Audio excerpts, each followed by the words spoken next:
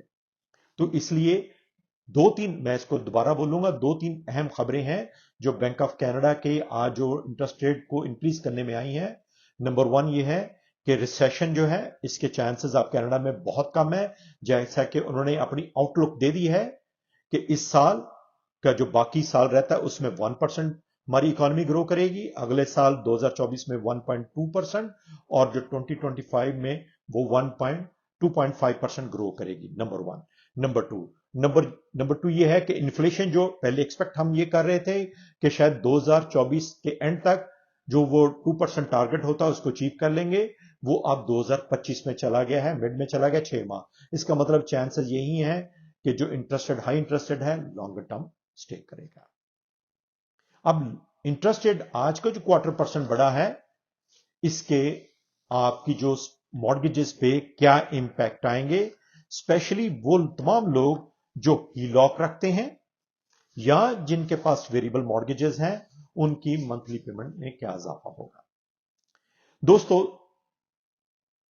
2022 میں مارچ میں جب بینک آف کینیڈا کا اوور نائٹ ریٹ 1/4% تھا اور اس وقت پرائم ریٹ تھا 2.45%، اس وقت $1,00,000 کی مارگیج کے اگینسٹ آپ کا جو انٹرسٹ پورشن تھا وہ $213.13 تھا، یعنی $203.13 تھا جب مارچ 2022 میں بینک آف کا پرائم ریٹ 2.45% تھا۔ آج کی ڈیٹ میں ہمارا جو پرائم ریٹ ہے وہ بڑھ کر 7.20 ہو گیا ہے، جس میں $1,00,000 کی مارگیج کے اگینسٹ صرف اور صرف انٹرسٹ پورشن کی میں بات کر رہا ہوں، اس میں پرنسپل کی بات نہیں ہے۔ انٹرسٹ پورشن جو ہے $1,00,000 کے اگینسٹ آپ کا $591.19 ہو گیا ہے، یعنی $591.19۔ اب مارچ 2022 سے لے کر جولائی 2023 تک جو $1,00,000 کی مارگیج کے اگینسٹ آپ کا انٹرسٹ پورشن جو ہے وہ بڑا ہے، وہ $388.06 بڑا ہے۔ اس کا مطلب یہ ہے کہ آپ کا جو انٹرسٹ، اگر آپ کے پاس $1 ملین کی مارگیج ہو، مارچ 2022 سے لے کر جولائی 2023 تک اس کی جو انٹرسٹ پورشن ہے، صرف اور صرف انٹرسٹ پورشن، اس میں تقریباً $388 کا اضافہ ہوا ہے، جو میں سمجھتا ہوں بہت زیادہ ہے۔ لوگوں کو اس وقت یقیناً فائنینشلی بہت زیادہ تکلیف کا سامنا کرنا پڑ رہا ہے۔ اس لیے میں بار بار اپنے پروگراموں میں کہتا ہوں، سب سے کہتا ہوں، بجٹنگ کریں، اپنے غیر ضروری اخراجات کو کم کریں، کیونکہ آنے والا دن جو ہوں گے، آنے والا ٹائم شاید اس سے بھی تھوڑا سا ٹف آئے، چونکہ اس کی ریزن یہ ہے کہ جب ایکسیسو ڈیمانڈ جو ہے انٹرسٹ ریٹ بڑھنے کی وجہ سے کم ہوگی تو یقیناً اس کا امپیکٹ آپ کے امپلائمنٹ ریٹ پہ بھی آئے گا۔ امپلائمنٹ ریٹ تھوڑی سی بڑھے گی، جیسا کہ کپل آف منتھ پہلے ہمارا امپلائمنٹ ریٹ جو کینیڈا کا تھا وہ 5% تھا، آج کی ڈیٹ میں وہ بڑھ کر 5.4% ہو گیا ہے۔ انپلائمنٹ ریٹ بڑھے گا تو ہمیں مزید مالی مشکلات کا سامنا کرنا پڑ سکتا ہے۔ میں یہ نہیں کہہ رہا کہ کرنا پڑے گا، میں خدا نخواستہ آپ کو ڈرا نہیں رہا، نہ ہی ڈرانے کا مقصد ہے، صرف اور صرف وارن کر رہا ہوں، آپ کو آگاہ کر رہا ہوں، تاکہ آپ اپنے آپ کو مینٹلی پرپیئر کر سکیں، اپنے اخراجات کو کنٹرول کر سکیں۔ اخراجات کو کنٹرول کیجئے، بجٹنگ کیجئے، غیر ضروری اخراجات کم کیجئے، چونکہ یہ جو اس وقت ٹائم چل رہا ہے ہائی انٹرسٹ ریٹ کا، یہ تھوڑا سا فائنینشلی باری ٹائم ہے سب پہ، تو اس لیے انشاءاللہ امید ہے کہ یہ امید کی جا رہی ہے 2024 یا 2025 میں چیزیں بہت مختلف ہو جائیں گی، اس سے بہتر ہونے شروع ہو جائیں گی، لیکن سال 1.5 سال آپ کو ہمیں انتظار کرنا پڑے گا۔ تو پروگرام کے حوالے سے آپ کو کیسا لگا کیسا نہیں لگا، پروگرام کے حوالے سے کوئی بھی آپ کو انفارمیشن چاہیے ہو تو آپ مجھے ڈائریکٹلی بھی کال کر سکتے ہیں، یا میرا جو ای میل ایڈریس ہے info@faisalmajid123@gmail.com، اس پہ بھی آپ مجھے ای میل کر سکتے ہیں۔ ایک بار پھر اپنا ای میل ایڈریس بولوں گا، info@faisalmajid123@gmail.com پہ بھی کوئی انفارمیشن مجھ سے لے سکتے ہیں۔ اپنے دوستوں کا بہت زیادہ خیال رکھا کریں، خوش رہیں، خوش رکھیں۔